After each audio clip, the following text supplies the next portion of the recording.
चलिए, हाय, good morning. Chapter number 3 का part second शुरू कर रहा हूँ। पार्ट 1 का ऑडियो ऑलरेडी अपलोडेड है, प्लीज़ आप चेक कर लीजिएगा। ठीक है, पार्ट सेकंड शुरू कर रहा हूँ।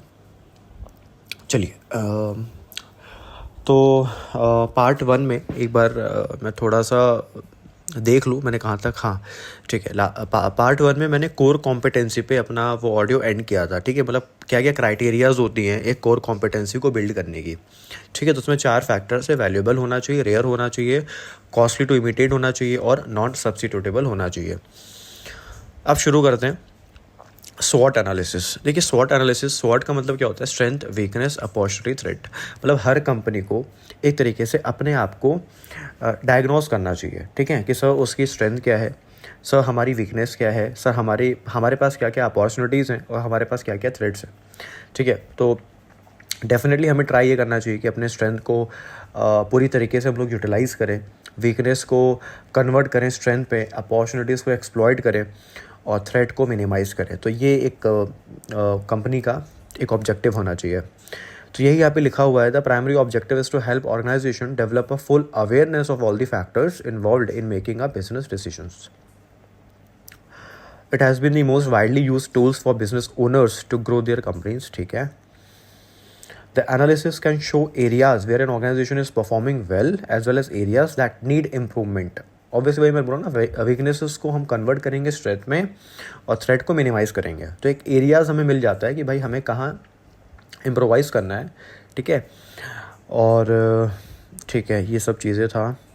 तो स्वॉट को मैं बोल सकता हूँ एक फ्रेमवर्क है use to evaluate a company's competitive position and to develop a strategic planning. ठीक है, ये सारी चीज़ें हैं और मैंने आपको पहले ही समझा दिया था कॉम्पिटिटिव एडवांटेज क्या होता है। फिर से एक बार समझा दे रहा हूँ। कॉम्पिटिटिव एडवांटेज का मतलब ये है, जैसे आज इंडिगो के पास कॉम्पिटिटिव एडवांटेज है। देखिए, कॉम्पिटिटिव एडवांटेज और कोर कॉम्पिटेंसी में डिफरेंस क्या है? कॉम्पिटिटिव एडवांटेज बेसिकली एक बहुत शॉर्टर टर्म में देखा जाता है और कोर कॉम्पिटेंसी बहुत लॉन्गर टर्म में देखा जाता है। कोर कॉम्पिटेंसी बेसिकली वो स्किल्स जो आपके पास है। ठीक है, मतलब आप अपने स्किल्स पे फोकस कर रहे हो, अपने रिसोर्स पे फोकस कर रहे हो। कॉम्पिटिटिव एडवांटेज भी मैं ये नहीं कहूँगा कि आप रिसोर्स पे फोकस नहीं कर रहे, बट कॉम्पिटिटिव एडवांटेज आज आपके पास है, कल सकता है आपके पास ना हो। कोर कॉम्पिटेंसी ऐसा नहीं कि आज आपके पास है कल आपके पास ना हो। ठीक है, तो कॉम्पिटिटिव एडवांटेज, जैसे आज इंडिगो के पास कॉम्पिटिटिव एडवांटेज है, तो क्या उसका कॉम्पिटिटिव एडवांटेज कभी ख़त्म नहीं हो सकता? हो सकता है भाई। वो स्केड्यूल्ड फ्लाइट्स लाता है तो बाकी लोग भी लाना शुरू कर देंगे। सर उसकी फ़्लाइट्स बहुत ज़्यादा हैं तो बाकी लोग भी शुरू कर देंगे, तो अपने आप ही कॉस्ट कम हो जाएगी। भाई अगर आज स्पाइस जेट मान लीजिए उसकी 500 फ्लाइट्स कर दे, अगर 500 फ्लाइट्स कर दे तो उसकी तो कॉस्ट कम हो जाएगी अपने आप ही। तो कहने का मतलब ये ऐसा नहीं कि जो इंडिगो कर रहा है वो बाकी लोग नहीं कर सकते, कर सकते हैं। ठीक है, तो कहने का मतलब क्या है कि कॉम्पिटिटिव एडवांटेज ख़त्म हो सकता है। ठीक है, लेकिन कोर कॉम्पिटेंसी ख़त्म नहीं हो सकता है। ठीक है, एटलीस्ट ईजिली तो ख़त्म नहीं हो सकता है। ठीक है, हाँ, बाद में फ्यूचर में हो सके वो बात नहीं कह रहा हूँ मैं, लेकिन कोर कॉम्पिटेंसी आप जल्दी ख़त्म नहीं कर सकते हो।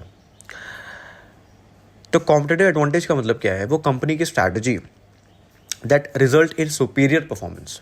ठीक है, it allows a firm to gain an edge over rivals. ठीक है, it is a set of unique features of a company and its products that are perceived by the target market as significant. Organization is said to have a competitive advantage if its profitability is higher than the average profitability in the industry. वही मैंने बोला ना, जैसे Indigo है, Indigo की profitability normal profitability से कई गुना ज़्यादा है.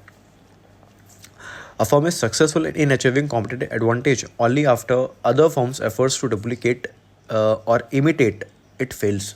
मतलब बाकी लोग उसको डुप्लीकेट नहीं कर पा रहे हैं, बाकी लोग उसको इमिटेट नहीं कर पा रहे हैं, तभी वो फेल हो जा रहे हैं. ठीक है, अब sustainability of a competitive advantage. अब आप चाहते हो कि आपका कॉम्पिटिटिव एडवांटेज बना रहे. आज इंडिगो चाहती है कि सर मेरा कॉम्पिटिटिव एडवांटेज बना रहे. ठीक है, तो उसके लिए क्या क्या पॉइंट्स हैं? ठीक है, sustainability of a competitive advantage मतलब मेरा कॉम्पिटिटिव एडवांटेज बना रहे. ठीक है, तो ड्यूरेबल पहला पॉइंट है, दूसरा पॉइंट है ट्रांसफरेबिलिटी, तीसरा पॉइंट है इमिटेबिलिटी, चौथा पॉइंट है एप्रोप्रिएबिलिटी. इसको मैं एग्जाम्पल समझा रहा हूँ, समझिएगा इसको. ड्यूरेबल का क्या मतलब है? सपोज़ आज इंडिगो का एक कॉन्ट्रैक्ट है एक किसी वेंडर के साथ अ, कि मतलब इंडिगो ने बेसिकली 100 फ्लाइट्स ले रखा है, ठीक है, किसी सप्लायर से, किसी वेंडर से 100 फ्लाइट्स ले रखा है और बस उसमें अपना नाम लिखवा रखा है, ठीक है, और फ्लाइट्स अपना चला रहा है। मान लीजिए ऐसा हो अगर कि 6 महीने में वो लीज़ कॉन्ट्रैक्ट ख़त्म होने वाला है, तब आप क्या कहोगे कि सर जो वो रिसोर्स यूज़ कर रहा है अपने कॉम्पिटिटिव एडवांटेज को बनाए रखने में, वो ड्यूरेबल नहीं है, वो आने वाले 6 महीने में ख़त्म होने वाला है। तो ड्यूरेबिलिटी का मतलब क्या है? एक तरीके से आपकी रिसोर्स, आपका पोटेंशियल कहीं वो ख़त्म तो नहीं होने वाला है। ये है पहला पॉइंट, ड्यूरेबल। दूसरा पॉइंट है ट्रांसफरेबिलिटी। से सपोज एक इंस्टीट्यूट है, उसमें वो इंस्टीट्यूट चल ही इसलिए रहा है क्योंकि उसमें मान लीजिए 5 टीचर्स बहुत अच्छे हैं। मान लीजिए एक इंस्टीट्यूट है, वर्ल्ड फेमस इंस्टीट्यूट है, ठीक है, और वो चल ही इसलिए रहा है क्योंकि उसके 5 टीचर्स, ठीक है, बहुत फेमस हैं और वो बेस्ट हैं, बहुत अच्छा पढ़ाते हैं, नॉलेज भी है उनको अपने डोमेन की। मान लीजिए रातों रात मैं अगर उन 5 टीचर्स को उस इंस्टीट्यूट से निकाल के किसी दूसरे इंस्टीट्यूट में शिफ्ट कर दूं, ठीक है, तो आप सोचिए उस इंस्टीट्यूट का रातों रात कॉम्पिटिटिव एडवांटेज ख़त्म हो जाएगा। तो कहने का क्या मतलब है, आपके पास जो रिसोर्स है, आपके पास जो कैपेबिलिटीज़ हैं, वो ट्रांसफरेबल नहीं होना चाहिए। अगर ट्रांसफरेबल है तो फिर आपकी सस्टेनेबिलिटी नहीं रह पाएगी। तो वही एक पॉइंट यहाँ पे लिखा, मैं बस वो पढ़ना चाह रहा हूँ। The easier is to transfer resource between companies, the less sustainable will be the competitive advantage. ध्यान रखिएगा इस चीज़ को। थर्ड है इमिटेबिलिटी। मतलब इमिटेट का मतलब क्या होता है? किसी को कॉपी करना। तो जैसे एग्जांपल दूं, जैसे वही मैं बोला था, जैसे आज इंडिगो है, स्केड्यूल फ्लाइट्स लाता है, नंबर ऑफ़ फ्लाइट्स भी ज़्यादा है, चीपर फ्लाइट्स है, बाकी लोग भी कर सकते हैं। तो अगर बाकी लोग कर सकते हैं और उनके एंड से वो चीज़ ईजी है तो वो इमिटेबिलिटी है। और अगर बाकी लोग ईजिली कर सकते हैं तो दैट मीन्स फिर आपका कॉम्पिटिटिव एडवांटेज क्या हो जाएगा? ख़त्म हो जाएगा। तो ये if resources capabilities can not be purchase by a imitator, then it must be built from scratch. How easily and quickly can the competitors build the resources and capabilities on which a firm's competitive advantage is based? मतलब एक competitor कितना easily और कितना जल्दी जो आपके पास resource है, जो आपके पास कैपेबिलिटीज़ है, वो बना ले अगर, तो मतलब आपका कॉम्पिटिटिव एडवांटेज खत्म हो जाएगा। लास्ट है एप्रोप्रिएबिलिटी। देखिए एप्रोप्रिएबिलिटी का सिंपल सा मतलब क्या है कि आपके पास ऐसी स्किल्स होनी चाहिए, ऐसा रिसोर्स होना चाहिए जो आपके लिए एप्रोप्रिएट हो, रेलेवेंट हो। सपोज़ मैं एक एजुकेटर हूँ, मेरे को पढ़ाना अच्छा आता है, मेरे को मैं टाइमली आप लोग का टेस्ट लेता हूँ, ऑडियो रिकॉर्ड करता हूँ। सर आप टाइमली ऑडियो रिकॉर्ड करते हो, सर आप टाइमली टेस्ट लेते हो, ये एप्रोप्रिएट है मेरे टीचिंग प्रोफेशन के लिए, ये एप्रोप्रिएट है। सर आप मतलब बहुत अच्छा गाते हो, ऑब्वियसली ये मेरे टीचिंग के लिए रेलेवेंट नहीं है। सर आप बहुत अच्छा खाना बनाते हो, तो कहने का क्या मतलब है, मेरे टीचिंग प्रोफेशन के लिए जो स्किल्स, जो रिसोर्स मुझे चाहिए वो मेरे लिए रेलेवेंट है, एप्रोप्रिएट है। मैं अच्छा गाता हूँ, मैं अच्छा डांसर हूँ, ऑब्वियसली ये मेरे लिए एप्रोप्रिएट नहीं है। तो कहने का क्या मतलब है, कॉम्पिटिटिव एडवांटेज तभी सस्टेनेबल रहेगा जो आपके पास जो स्किल्स है वो एप्रोप्रिएट होनी चाहिए। सो यही पॉइंट है इसका। उसके बाद ठीक है, यहाँ ख़त्म हो जाता है वो कॉन्सेप्ट पूरा।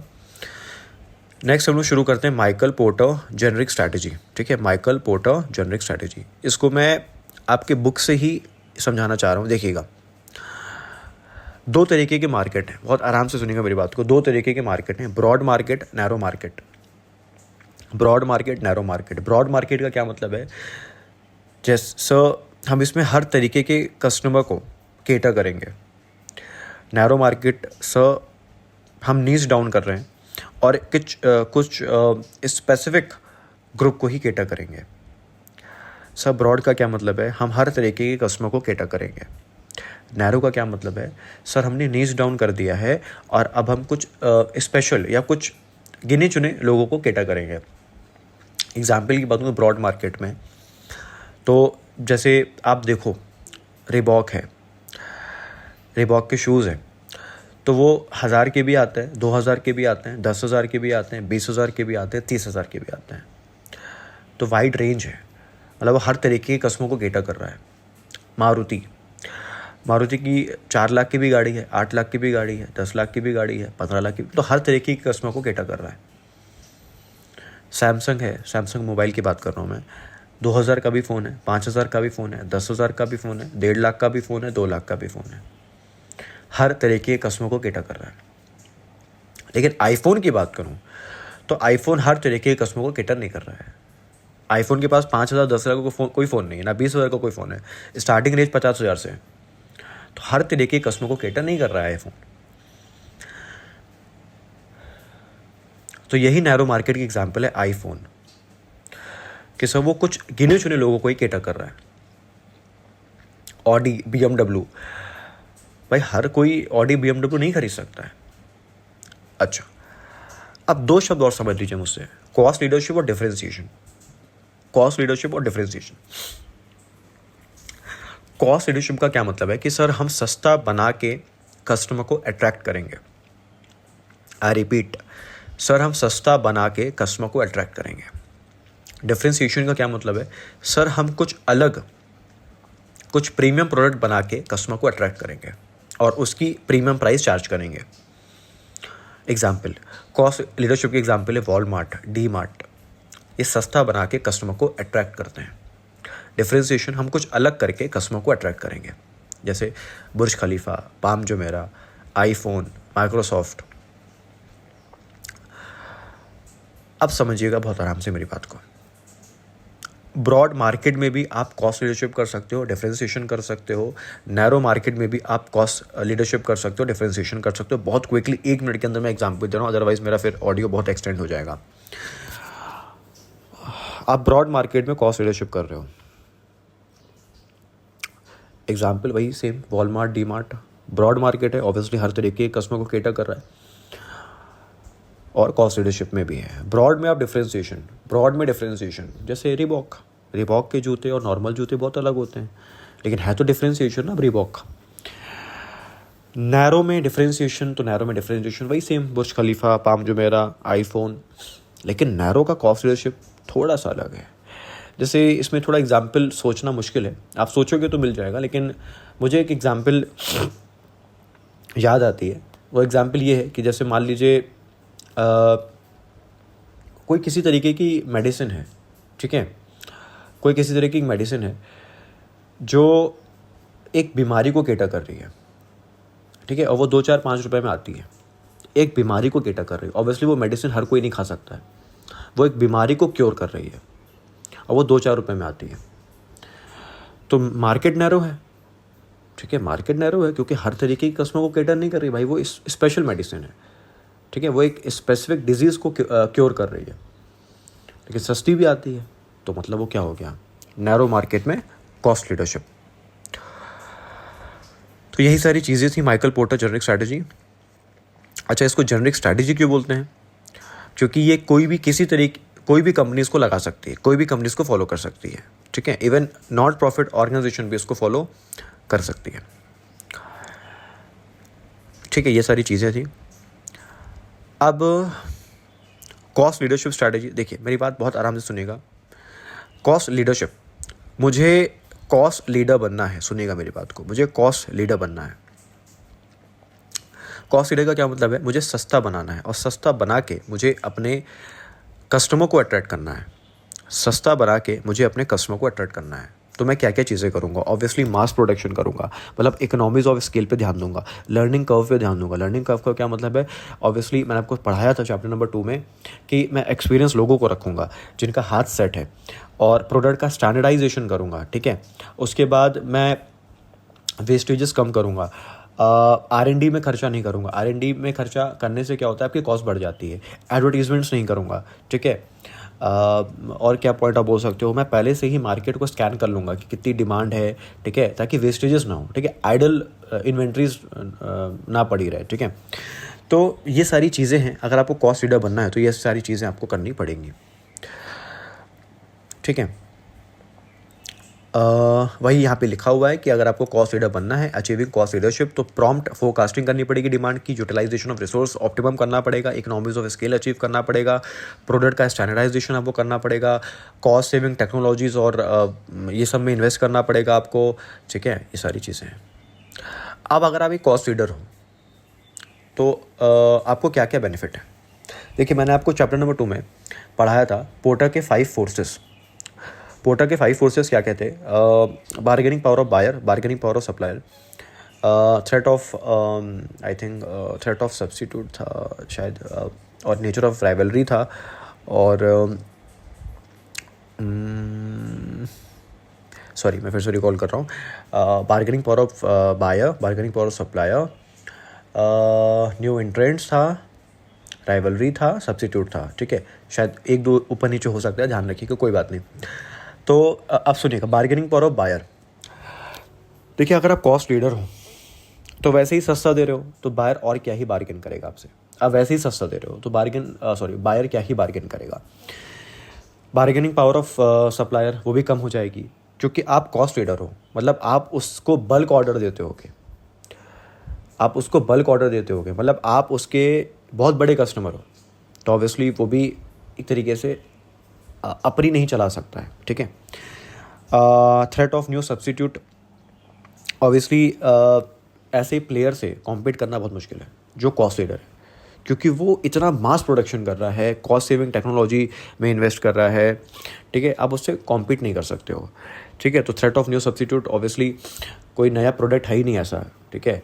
और इसी में एक पॉइंट ये भी कवर हो गया कि न्यू एंट्रेंट्स, ऑब्वियसली कोई न्यू एंट्रेंट्स नहीं आएगा, कोई राइवल नहीं क्रिएट होगा, ठीक है। और ठीक है, ये सारे पॉइंट थे, ठीक है। नेक्स्ट है डिसएडवांटेज क्या है कॉस्ट लीडर का। तो देखिए, हम लोग कॉस्ट को कम करने पे फोकस कर रहे हैं, तो ऑब्वियसली ऐसा हो सकता है कि हम क्वालिटी पे कॉम्प्रोमाइज़ कर जाएं, और उसके बाद हम एडवर्टीजमेंट्स नहीं कर रहे हैं। तो एडवर्टीजमेंट्स नहीं कर रहे हैं तो लोगों को क्या लगेगा कि भाई आपका प्रोडक्ट ख़राब है। देखिए, हम लोग का एक माइंडसेट क्या होता है, एक साइकोलॉजिकल इम्पैक्ट क्या होता है कि अगर कोई ऐड चल रही है, जैसे आप लेस के ऐड देखते होगे, बहुत तरीके के आप ऐड देखते होगे, तो ऐड देखते हैं तो हमको लगता है प्रोडक्ट बहुत अच्छा है, मतलब बहुत अच्छा प्रोडक्ट होगा। जब किसी चीज़ का ऐड नहीं देखते हैं और वो प्रोडक्ट हमारे सामने आता है तो हमको डाउट होता है उसकी क्वालिटी पे, हम ट्रस्ट नहीं दिखा पाते हैं उस प्रोडक्ट पे। तो कहने का क्या मतलब है, आप कॉस्ट लीडर हो तो डेफिनेटली आप ऐड नहीं चला रहे हो, तो कहीं ना कहीं लोग रेसिस्ट होंगे, अपने आप को रोकेंगे कि भाई ये प्रोडक्ट नहीं खरीदना है। और टेक्नोलॉजिकली आप अपने आप को अपग्रेड नहीं कर रहे हो तो वो भी एक थ्रेट है आपके लिए। तो ये सारी चीज़ें हैं। डिफ्रेंसिएशन क्या है, मैंने आपको पहले ही समझा दिया कि हम कुछ ऐसा प्रोडक्ट बना रहे हैं जिसको लोग पसंद करें और प्रीमियम प्राइस देने को भी तैयार हो जाए, ठीक है। अब आप ऐसा अनोखा क्या कर रहे हो, प्रोडक्ट डिज़ाइनिंग पे आप काम कर रहे हो, टेक्नोलॉजी पे आप काम कर रहे हो, उसके फीचर्स पे काम कर रहे हो, कस्टमर सर्विसेज पे काम कर रहे हो, ठीक है। तो जैसे एग्जांपल इसके लुई विटॉन हो गया, रोल्स रॉयस हो गया, पाम जुमेरा हो गया, ठीक है, बहुत सारे एग्जांपल्स हैं। अब डिफ्रेंसिएशन करने के 3 तरीके हैं, एक तो प्रोडक्ट, एक प्राइसिंग, एक ऑर्गेनाइजेशन। एक प्रोडक्ट, एक प्राइसिंग, एक ऑर्गेनाइजेशन, ठीक है, ये 3 तरीके हैं। अब डिफ्रेंसिएशन आपको अचीव करना है तो आपको क्या क्या स्टेप्स लेने पड़ेंगे। आपको डिफ्रेंसिएशन अचीव करना है तो आपको क्या क्या स्टेप्स लेने पड़ेंगे। आपको कस्टमर को कुछ अलग देना पड़ेगा, कुछ प्रीमियम देना पड़ेगा, अपनी परफॉर्मेंस को इम्प्रूव करना पड़ेगा, और इनोवेशन पे फोकस करना पड़ेगा, ब्रांडिंग पे फोकस करना पड़ेगा, कुछ यूनिक फीचर्स देना पड़ेगा, ठीक है। तो ये सारी चीज़ें हैं। डिसएडवांटेज क्या है, uniqueness is difficult to sustain. Obviously unique, मेरा प्रोडक्ट यूनिक है, लेकिन कब तक यूनिक रहे मुश्किल है बता पाना। और कभी कभी बहुत ज़्यादा प्राइसेस हम लोग चार्ज कर लेते हैं ना, तो ऐसा भी हो सकता है कि यार उस वजह से कस्टमर स्विच कर जाए, ठीक है। और थर्ड है कि डिफ्रेंसिएशन तभी काम करता है जब कस्टमर आपके प्रोडक्ट को वैल्यू करे। कस्टमर वैल्यू ही करना बंद कर देगा तो आपका प्रोडक्ट बेकार हो जाएगा। सेम वही एडवांटेज क्या है डिफ्रेंसिएशन के, तो वही सेम 5 जो मैंने बोला आपको, bargaining power of buyer, bargaining power of supplier, threat of new substitute, rivalry, और आई थिंक न्यू एंट्रेंट्स, ऐसे कुछ 5 पॉइंट था। मैं एक पॉइंट भूल रहा हूँ, ऑनेस्टली मैं पॉइंट भूल रहा हूँ। खैर ठीक है, मेरे पास अभी पीपीटी मेरी नहीं है इस समय मेरे पास, मैं सिर्फ ऊपर से सिर्फ हेडिंग से पढ़ा रहा हूँ, तो मुझे ऐसे चीज़ कॉल नहीं हो रहा है। खैर कोई इशू नहीं है। तो इसमें वही सेम चीज़ें हैं। बार्गेनिंग पावर ऑफ बायर, देखिए बायर बार्गेन नहीं करेगा क्योंकि आप उसको प्रीमियम प्रोडक्ट दे रहे हो। आप पाम जुमेरे में जाते हो, आप बार्गेन नहीं करोगे। आप आईफोन खरीदने जाते हो, आप बार्गेन नहीं करोगे, ठीक है, आपको कुछ प्रीमियम मिल रहा है, ठीक है। Bargaining power of supplier, supplier भी आपसे बार्गेन नहीं करेगा क्योंकि सप्लायर जानता है कि भाई जैसे आप एप्पल फ़ोन का सप्लायर है, ठीक है, वो जानता है सप्लायर कि भाई एप्पल एक ब्रांड है, ठीक है, और एप्पल हर प्रोडक्ट पे बहुत कमाता है, ठीक है। आज हम नहीं बेचेंगे तो कोई और बेच देगा एप्पल को, ठीक है। एप्पल के साथ हर कोई जुड़ना चाहता है, ठीक है, तो सप्लायर भी अपना दादागिरी नहीं करेगा। सब्स्टिट्यूट ऑब्वियसली एप्पल फ़ोन का, पाम जुमेरा का, बुर्ज खलीफा का कोई सब्स्टिट्यूट नहीं है, ठीक है। न्यू एंटर्स ऑब्वियसली कोई कॉम्पिटिटर भी नहीं घुसेगा, ठीक है, एप्पल से कोई फाइट नहीं करेगा, ठीक है। लास्ट क्या बच गया,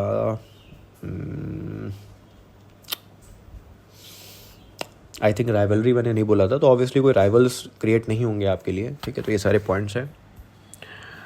चलिए फटाफट ख़त्म करते हैं इसको। फोकस, देखिए फोकस को मैंने आपको बोला है कि आप एक नीश पे फोकस करो, आप बहुत सेलेक्टिव ऑडियंस को केटर कर रहे हो, बहुत सेलेक्टिव ऑडियंस को। तो focus strategies are most effective when consumers have distinctive preferences and when the rival firms are not attempting to specialize in the same target, ठीक है। तो मैंने आपको सब समझा दिया। फोकस कॉस्ट लीडरशिप क्या होती है, फोकस डिफरेंशिएशन एग्जाम्पल देके मैंने आपको समझा दिया है। अब अचीविंग फोकस स्ट्रैटेजी, अब आपको फोकस स्ट्रैटेजी अचीव करना है तो आपको क्या क्या स्टेप्स लेने पड़ेंगे। एक नीश सेलेक्ट करना पड़ेगा, एक सुपीरियर स्किल्स बनानी पड़ेगी, हाई एफिशिएंसी जनरेट करनी पड़ेगी और इनोवेटिव वेज बनाना पड़ेगा। फिर से सर आपको फोकस स्ट्रैटेजी पे अचीव करना है, सर आपको फोकस स्ट्रैटेजी अचीव करनी है। फोकस स्ट्रैटेजी क्या होती है, सर आप एक बहुत सेलेक्टिव ऑडियंस को कैटर करो। फोकस जैसे पाम जुमेरा, बुर्ज खलीफा, बहुत सेलेक्टिव ऑडियंस को, लुई विटॉन, रोल्स रॉयस। तो पहले आपको एक नीश सेलेक्ट करनी पड़ेगी, एक सुपीरियर स्किल्स बनानी पड़ेगी, हाई एफिशिएंसी जनरेट करनी पड़ेगी और इनोवेटिव वेज डेवलप करने पड़ेंगे।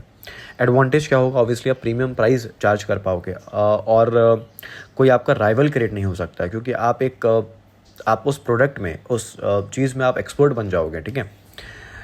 डिसएडवांटेज क्या है, तो वही सारी चीज़ें हैं कि देखिए सेल्स फोकस में क्या है कि आप एक लिमिटेड ऑडियंस को कैटर कर रहे हो, तो ऑब्वियसली आप उतना मास प्रोडक्शन नहीं कर पाओगे, तो मास प्रोडक्शन नहीं कर पाओगे तो आपकी कॉस्ट हाई हो जाएगी, ठीक है। और वही सारी चीज़ें हैं कि आपका यूनिकनेस आगे चल के डिसअपियर हो गया तो सस्टेनेबिलिटी नहीं रहेगी। तो ये सारे पॉइंट है। उसके बाद लास्ट आता है कि sir best cost provider strategy, best cost provider strategy, इसको सुनिएगा मेरी बात बहुत आराम से। देखिए बेस्ट कॉस्ट प्रोवाइडर स्ट्रैटेजी बहुत आराम से सुनिएगा, ये लास्ट टॉपिक है, फिर आपका चैप्टर ख़त्म। मेरे पास दो तरीके हैं, या तो मैं 100 रुपये की चीज़ को 80 रुपये में बेचूं। देखिए मुझे मार्केट में एंटर करना है, ठीक है, तो मैं क्या चीज़ करूं जिससे लोग अट्रैक्ट हों, ठीक है। तो या तो मैं 100 रुपये की चीज़ को, ये देखिए दोनों जो मैं एग्जाम्पल दे रहा हूँ ये दोनों ही कॉस्ट कटिंग के एग्जाम्पल है, दोनों ही कॉस्ट प्रोवाइडर या कॉस्ट कटिंग के एग्जाम्पल है, ठीक है। मैं कोई डिफरेंशिएशन नहीं कर रहा हूँ, ये कॉस्ट कटिंग के एग्जाम्पल है। मेरी बात सुनिएगा बहुत आराम से। मैं क्या कर सकता हूँ, 100 रुपये का प्रोडक्ट है, मार्केट में 100 रुपये का बिक रहा है, मैं अपनी दुकान नहीं खोल लूँ और मैं 80 रुपये का बेचूँ या 90 रुपये का बेचूँ। तो एक ये तरीका है कि उससे आपके पास कस्टमर आएंगे कि भाई अरे भाई तो 80 का बेच रहा है, ये 90 का बेच रहा है। दूसरा तरीका ये है कि आप 100 का ही बेचो, लेकिन आप कुछ हो सकता है आप कुछ कैशबैक दे दो, कुछ वाउचर्स दे दो, साथ में फ्री होम डिलीवरी दे दो, ठीक है। तो आप कुछ एडिशनल दे दो उनको, प्राइस वही रखो, कुछ एडिशनल दे दो। जैसे मान लो कि मुझे अपनी किराने की दुकान खोलनी है, तो मार्केट में मान लीजिए 100 रुपये का रेट चल रहा है सामान का, मैं उसको अपने किराने की दुकान पे 95 का बेच रहा हूँ या 90 का बेच रहा हूँ, तो कस्टमर अट्रैक्ट होगा। दूसरा, मैं 100 का ही बेच रहा हूँ, लेकिन मैं क्या कर रहा हूँ, मैं एक ऑप्शन दे रहा हूँ कि भाई आप इस नंबर पे व्हाट्सएप कर दीजिए अपना पर्चा, ठीक है, और आपके घर पे माल पहुंच जाएगा फ्री डिलीवरी के साथ। पैसा वही लगेगा लेकिन फ्री डिलीवरी के साथ। तो ये दो तरीके हैं। तो बेस्ट कॉस्ट प्रोवाइडर स्ट्रैटेजी, पहला offering product at lower price, जैसे 100 का है मैंने 80 का बेचा या 90 का बेचा। Charging similar price with much higher quality and better features. तो ये बेस्ट कॉस्ट प्रोवाइडर स्ट्रैटेजी के दो तरीके हैं, ठीक है। सो आई थिंक यहाँ मेरा चैप्टर ख़त्म होता है, ठीक है, हाँ यहाँ मेरा चैप्टर ख़त्म होता है। सो आई थिंक मैं सपोज़ करता हूँ कि आपको समझ में आया होगा, आपने इन्जॉय किया होगा। और फिर से एक चीज़ मैं बोल दूँ, ये ऑडियो है, ठीक है, जिसने पढ़ा है, ठीक है, उसी को समझ में आएगा। और ऑडियो का मज़ा तब आता है जब आप साथ में बुक रखो। जो मैं बोल रहा हूँ उसको आप बुक से टैली करते रहो, देखते रहो, ठीक है, तभी आप ज़्यादा उसको ग्रैब कर पाओगे। जो ये सोच के ऑडियो सुन रहा है कि यार मैं तो पहली बार पढ़ रहा हूँ, ऑडियो सुन लूँगा मेरा काम हो जाएगा, आप गलत कर रहे हो, ठीक है। जब भी आप ऑडियो सुनो तो कोशिश करो कि बुक अपने सामने रखो, बुक या पीपीटी जो भी आपके पास है अपने सामने रखो। जो मैं बोल रहा हूँ उसको बुक से टैली करते रहो, ठीक है। सिर्फ आप सुनोगे तो हो सकता है कि आप डाइवर्ट हो जाओ, ठीक है। तो कहने का क्या मतलब है, कुछ ना कुछ अपने पास आप रखो, बुक है, पीपीटी है, और फिर आप ऑडियो सुनो, तो आप ज़्यादा इन्जॉय भी करोगे और ज़्यादा आप रिलेट भी करोगे, ज़्यादा आपको कॉन्फिडेंस भी आएगा। अदरवाइज़ आपको लगेगा अरे यार ये तो सर कुछ डाइवर्ट कर रहे हैं, कुछ क्लास में सर ने कुछ और पढ़ाया था। तो कहने का क्या मतलब है, बुक अपने पास रखो, ठीक है। चलिए यहाँ मैं एंड कर रहा हूँ। आई होप आपने इन्जॉय किया होगा, और अच्छा लगे तो उसको शेयर कीजिएगा अपने दोस्तों के साथ, ठीक है। चलिए, थैंक यू।